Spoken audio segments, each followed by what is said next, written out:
Buti ko alam to, Eya. Even if we have big changes sa company natin, there should be an exemption for employees like her. She could have been an asset. Anyways, let's go back to the office and talk about some things, okay? Thank you. Thank you po, sir. Balik po kayo sa cell, boy.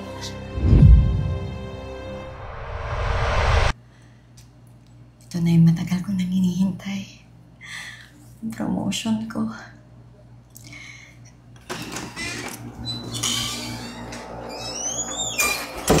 Good morning, ma'am. Tinatawag niyo raw ho ako. Oo. May pag-uusapan kasi tayo patungkol sa mga mangyayaring pagbabago sa kumpanya. Diretso yun na kita, Gina. Alam mo naman, ang kumpanya, habang tumatagal, nagbabago yan ng technique at strategy sa pagbebenta ng produkto.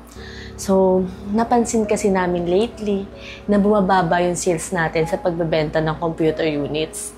So, naisipan namin na mag-hire kami ng mas batang empleyado. Naintindihan ko po, ma'am.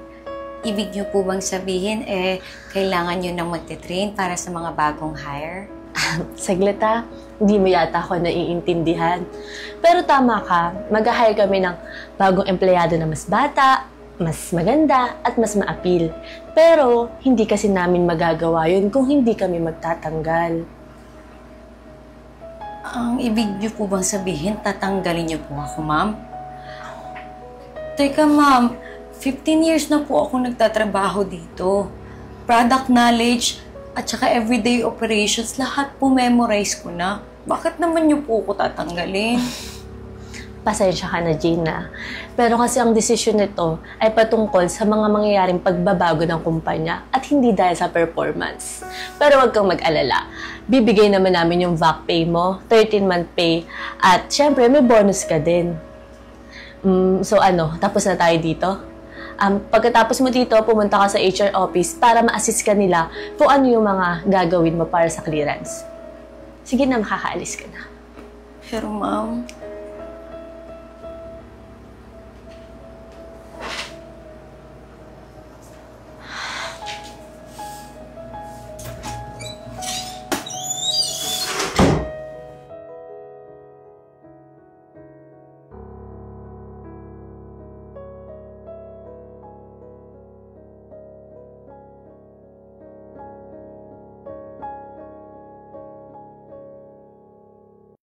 hello?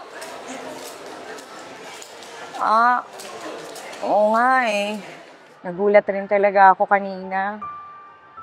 Mahal na mahal ko yung kumpanyang yun 15 years kong binigay yung buong buhay ko dun, kaya ginalingin ko talaga yung trabaho ko. Akala ko mapopromote na ako. Nagulat ako kanina, bigla na lang akong tinanggal. Wala, ganun talaga ang buhay. Anyway, sige na, mamaya na lang tayo mag-usap, ha? Andito kasi ako sa mall nagtitingin-tingin Nagpapabili kasi yung kapatid ko ng cellphone. O sige na. Bye-bye.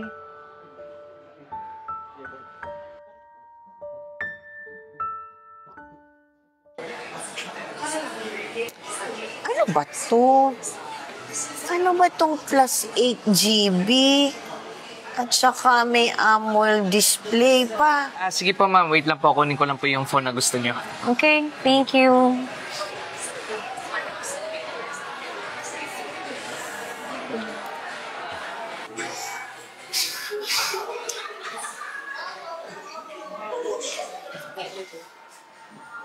Hi ma'am, kailangan niyo po ng tulong? Ay, oo nga Ang dami kasing phone, hindi ko alam anong dapat kong phone na kunin. Okay ma'am, tanong ko lang po kung ano po ba yung pinakahinahanap nila sa isang unit? Gusto ko kasi yung maganda yung camera, pero affordable naman.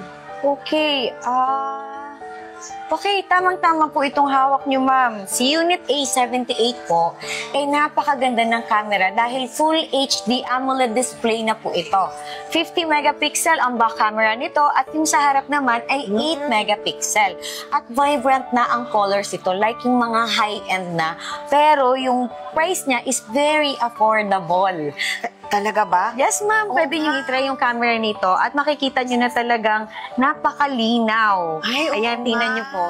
Ganda. Oh, Uy, see? di na pwede mag-filter tapos ang presyo, eto lang. Yes, hindi niyo na po kailangan mag-filter tapos napakalinaw pa niyan. Unlike sa ibang phone, ayan nakikita niyo nagbo-blur yung likod kasi yung kanyang portrait. Ayan, o sige.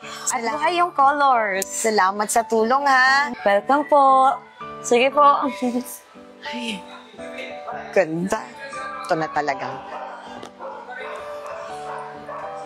Hi, excuse me. Hello po. Kukunin ko yung unit na nandun. Sige po, ma'am. Explain ko lang po muna sa inyo yung Ay, features. hindi na. Meron na nag-explain dito kanina yung isang miss. Kaya sure na ako, yun na yung bibilin ko. Sige po, ma'am. Wait lang po.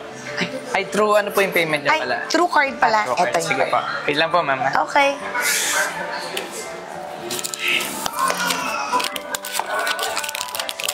Ma'am, ito na po pala yung phone nyo and yung card nyo po. Ay, thank you, ah. Pasign na lang po pala dito. Sige. Yes po. Yan, dito na lang. Yan. Yun. Thank you so much po. Balik po kayo. Thank you din. Welcome po. Ma'am, ito na po pala yung phone nyo. Thank you. Ang galing niyo po pala kanina dun Parang basic na basic po sa inyo. Smooth na smooth. Hindi naman. Nagtrabaho rin kasi ako sa Computer and Gadgets Company. Kaya medyo alam ko po yung sinasabi ni Ma'am kanina kasi nalilitong araw siya. Alam mo, ang may papayo ko lang sa'yo, huwag mo lang basta ibenta yung mga phones. Kung ano lang yung nakalagay dyan sa mga tabi nila. Kung ako sa'yo, mas aralin mo pa para makita mo at alam mo kung paano i-explain yung mga advantage ng bawat unit sa isa't isa para kung anong hinahanap ng customer, alam mo na kaagad kung anong unit. Nakaka-inspire naman po kayo, ma'am. Maswerte naman po ng kumpanyang pinagtatrabahuhan nyo. Oo nga eh. Kaso, tinanggal na nila ako eh. Kasi, natanda na raw kasi ako. Kailangan daw kasi nila ay mga fresh, bata, mga ma-appeal daw na sales lady. Naku, ma'am. Huwag ka po mag-alala. Dahil pamilya na po ang turing sa mga empleyado dito. Hindi po sila tumitingin kung gaano katanda o gaano kabata. Ang mahalaga naman po magaling ka sa trabaho mo at mahal mo yung ginagawa mo. Saktong-sakto to, sir. Sobrang kailangan ko po. Subukan ko po talagang mag-apply. Maraming salamat po. Welcome po, ma'am. Ingat po kayo, ma'am. Salamat po. Welcome po.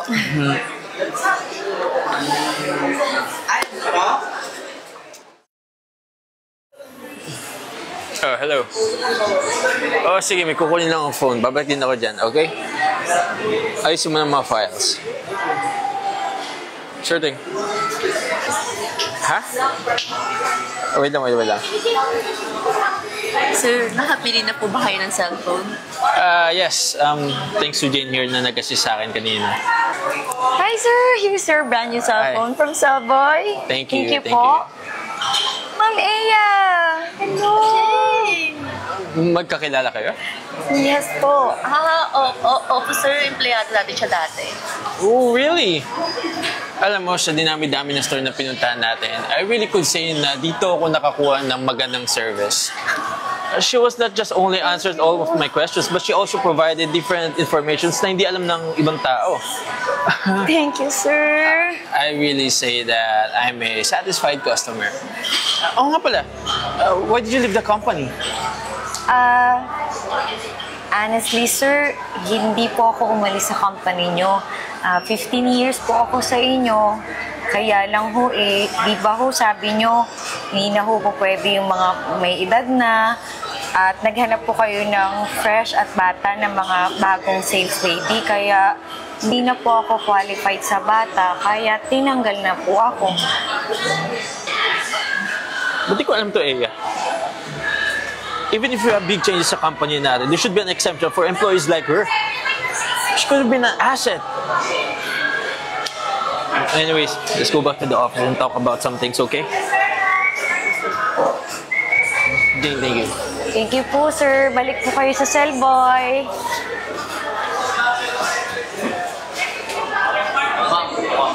Natatagal sa trabaho yung sales manager na yun, ah. Naku, wag naman sana, sir. Hindi naman ako nagtatanim ng sama ng loob sa kanila. Isa pa, thankful nga ako kasi nalipat ako sa napakagandang kumpanya na talagang mahal at alaga ang empleyado. Sa bagay, wala din po nawala sa inyo nung tinanggal ka nila eh. Yung kabutiang loob, sipag, tiyaga, kaalaman nasa inyo na po talaga yan. At yan yung pwede niyong may pagmayabang at walang sino man na makapagnakaw niyan sa'yo. Tama ka dyan. Dahil dyan, appear tayo. Appear. Magbenta pa tayo ng marami. Brand new Ma'am, cellphone sir, po. baka gusto niyo pong bumili namin Cellboy. cellphone. Maraming salamat po sa viewers ng Tibon Production. Muli po, Alvin Shooting po para magbigay mensahe po para po sa napanood ninyo. Ang pagkawala po ng pangunahing empleyado is para na rin po nawala ang star player niyo po sa isang team ng sports. Alam naman po natin na sa katungkulan nila, malaking bagay po yung role nila eh. So, dapat po, panghalagahan po natin sila at i-make sure po na lagi po tayong buo. Dahil kahit hindi po star player mawala, kahit ordinaryong player, ordinaryong empleyado, is malaking bagay po rin po yan. Dahil po, ang effective po na trabaho is teamwork po talaga. Yun lang po at maraming salamat po.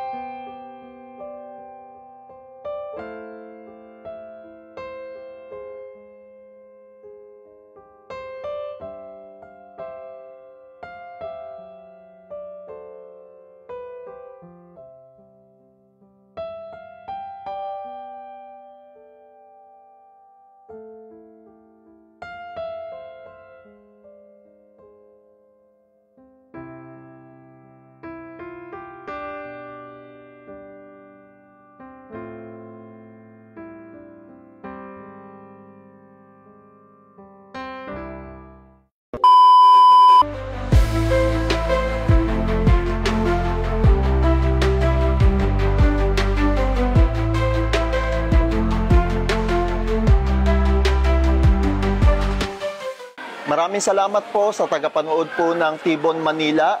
Kasama po ang Cellboy. Ako po si Alvin Teng. Muli po, pakisuportahan po ang Cellboy dahil bawat benta tulong po sa iba.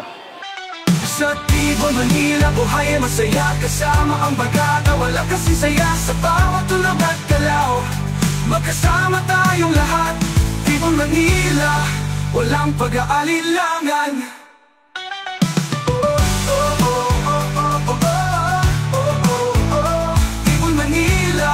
Walang pag-aalilangan. Sa ilalim ng mga bituin, tayo'y magkasama.